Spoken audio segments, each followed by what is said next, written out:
of her. Genie's mom was actually quickly overwhelmed with the amount of help Genie still needed. And without her guardian's knowledge, she put Genie into a series of foster homes in the California Department of Health. So Genie's new foster parents abused her. They beat her for things like throwing up, which she had no control over because her body was not in the normal, quote unquote, healthy way a standard body is. They would beat her for things like, blowing her nose or incontinence, all things that she struggled with. She regressed quickly, and she could now only speak with sign language that she had learned. She eventually got sent back to the Children's Hospital after a series of foster homes. Long story, very short, a lawsuit for overworking Genie because of the grants and case studies happened. Still, Genie was moved from home to home to home from the late 70s to the early 90s. She was born in 57. She experienced more abuse and harassment at some of the homes and institutions and continued to experience harassment and abuse into her late adulthood. No one gave a shit about her. Nope. Genie now is a ward of the state living somewhere secretly in LA. According to a private investigator who wanted to know what had happened to Genie after all these case studies and lawsuits about overworking her from her researchers, a PI found her living in a small private facility for mentally compromised adults, but did say that she appeared happy. According to the private investigator, she could say a few words but preferred to use sign language as her method of communication. Her brother, John, and her mom have since passed away. We don't know what John passed away from. But because of Genie's case, we do know a ton about language acquisition and delayed linguistic development. Most of what they were researching was language and communication on her. What we learned from her has actually become widely accepted as truth in the medical field and in language acquisition field. So if you've studied linguistics or language acquisition, you may know very well about this case because it's like a textbook example. Genie is 62 or 63. They said she was born in 1957, but we're not 100% sure. But that is the terrible story of Genie and Shitty Clark. And she's still out there, alive. Shitty everyone. No one gave a shit about her. And my heart is just broken for her. Yeah, she just had absolutely nothing. She had no one taking care of her or batting for her from the moment she was born, which... And I understand that it's hard. No, actually, I don't understand because I've never had to do this. But I imagine it's so hard to care for a special needs child. And it just is haunting to me that they sent her back with her mom in the home where her trauma happened. Yeah. And then her mom was like, this is hard. I don't know. It's just, why didn't one person adopt her? And she had no stability. Well, as I'm saying, she had no one. Passed around. Yeah. Even though she had a legal, and I make it out to sound, I feel like that the researchers were garbage, but they weren't. They did so much good for her, and many of them did wonderful things, and a lot of what we know is because of them. But also, I couldn't write every person down who influenced her life in a good way too. But there were people who were good to her, but that still It sucks because nobody really took that ownership, but it's how do you do that with a child? Somebody has to be there and just nobody could step up or would step up. I don't know. Because it's not their responsibility to step up. But I want to cry after that. I know. I actually, you guys, I got halfway into writing this and almost was I'm going to pick something else because there's just nothing, not that there's the good things about true crime cases, but there's truly nothing about this that ultimately, this morning, that I wanted to share. I was I don't even want to talk about it, honestly. Yeah. Which is sad because because she deserves to be talked about and this can't happen. Right. We have to look at these cases and learn from them to watch out for signs and to be the voice for someone who doesn't have a voice. Yeah. I was deeply bothered by this. Yeah. Anyway. Well, shit. Now we're on to another bad case. Yeah. I'm going to pee. You get a beer. Okay.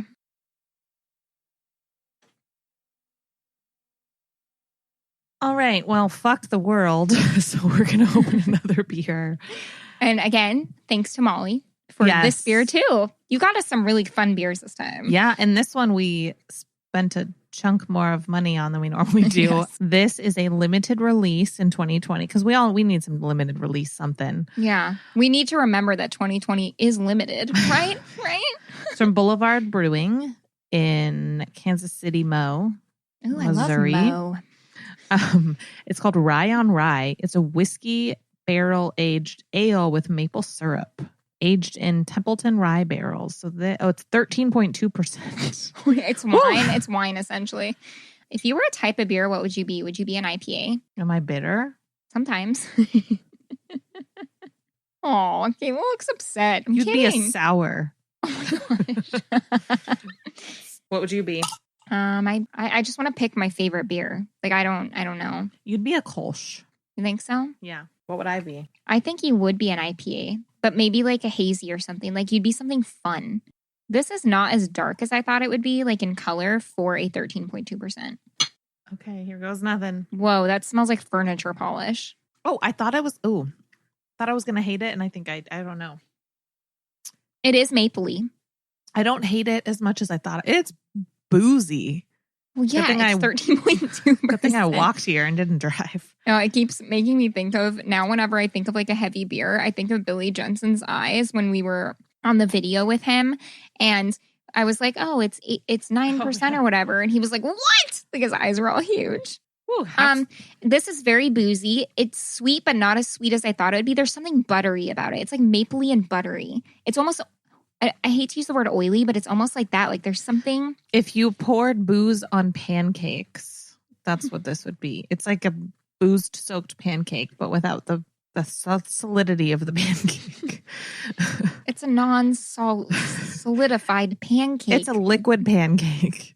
I like it's it. Pancake batter with booze. Pour me another. Okay, are you ready for my case? Oh, I'm ready. It's a fucking doozy. So my trigger warnings. Okay, my trigger warnings are sexual abuse of a child, sexual assault and rape, and incest. No, okay.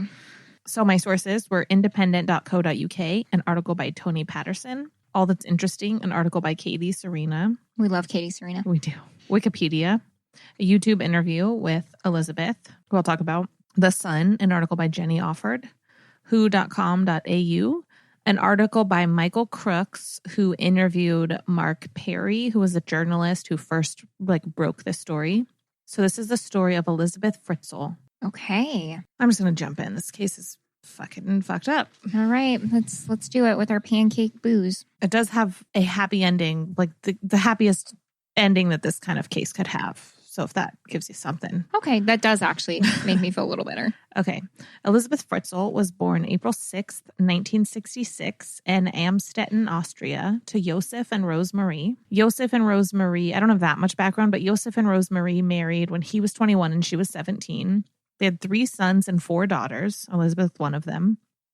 Josef, a piece of shit garbage human, began, I know it's funny, but no, I'm sorry. I mean, I think it's just funny when we call people garbage cans or garbage humans. Oh, I wrote that. I wrote Josef, a piece of shit garbage human man. He's a garbage man. Oh, no. I mean, a garbage human man. Yeah. I first wrote garbage man and I was like, no, that's not what we mean. We love garbage human man. Yeah. He began abusing Elisabeth around the age of 11. When she was 15, so he began raping her at the age of 11. Oh my God. Sexually abusing her. When she was 15, she began working as a waitress, which got her out of the house more, but the abuse continued. The abuse lasted. 2 years later, when she was 17, Elisabeth ran away from home and she fled to Vienna to stay with a friend. But within 3 weeks, so her parents reported her as a runaway, and within 3 weeks, she was found by police and brought back and forced to go back home. Ugh. She returned to waitressing. And then on August 28th, 1984, a few months after Elisabeth turned 18, her abusive garbage father asked her, the way he took her is insane. He asked her to come down to the basement with him because he had this giant door and he needed help to put it up. Okay. It turns out the door was the last part of this chamber he had built in the basement. Ew. And I'll describe it in a minute. He had her hold up the door while he hung it. And then he held an ether-soaked towel over her face until she was unconscious. And then he locked her inside the chamber. And when I say chamber, it was their house must have been big.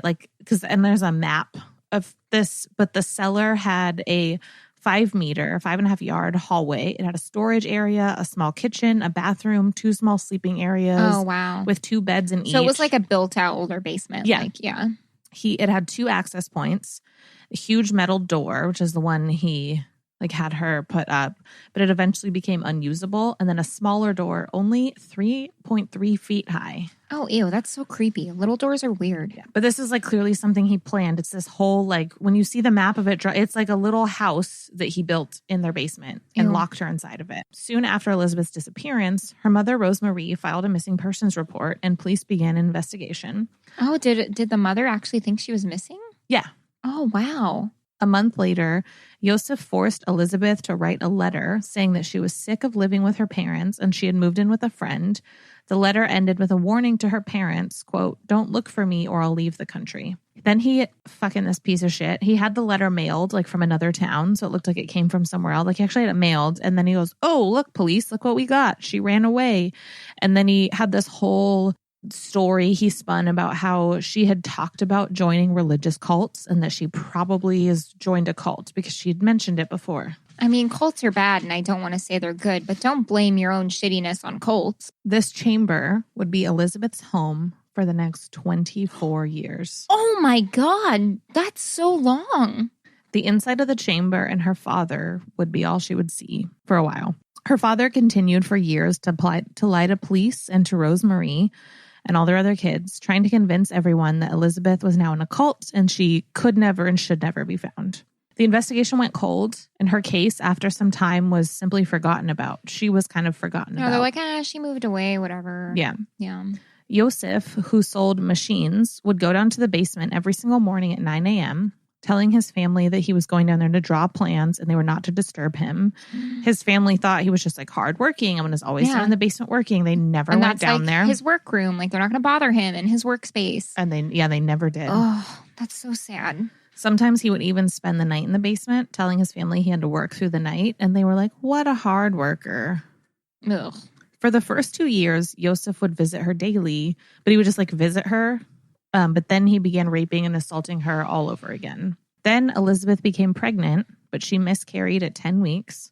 2 years later, she became pregnant again. And in August of 1988, she had a baby girl who she named Kirsten. In the chamber? Mm-hmm.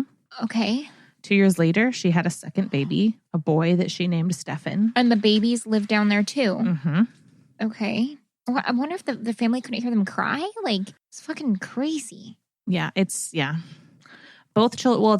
Well, there was like a soundproof room according to the map, but maybe he soundproofed the whole thing. Yeah, well, he would have had to, because I imagine she would cry and yell and stuff.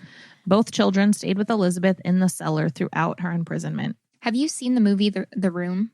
Yeah. This reminds me a lot of The Room. Yeah, it sounds like it. Yeah. If you haven't watched that, watch it. Each week, Joseph would bring them food and water for the week ahead. Elisabeth took care of her 2 children. She taught them everything she knew from her education. Eventually, she would have 5 more children, 1 additional that was allowed to stay in the cellar with her. 1 passed away shortly after birth. And Joseph took the other 3, so 3 out of the 7, upstairs to raise with Rosemarie as babies. So in order to not get caught, because Rosemarie didn't know. Yeah, I was like, why was Rosemarie like cool with babies from the basement? Like, so in order to not get caught and to not look suspicious to Rosemarie or police, Joseph, because remember, there's 3 babies like obviously you shouldn't have 3 at once. So this is all years apart. Joseph staged elaborate discoveries for each of the 3 babies. With each baby, years apart, he would swaddle and hide them somewhere with a note in Elisabeth's handwriting for them to find.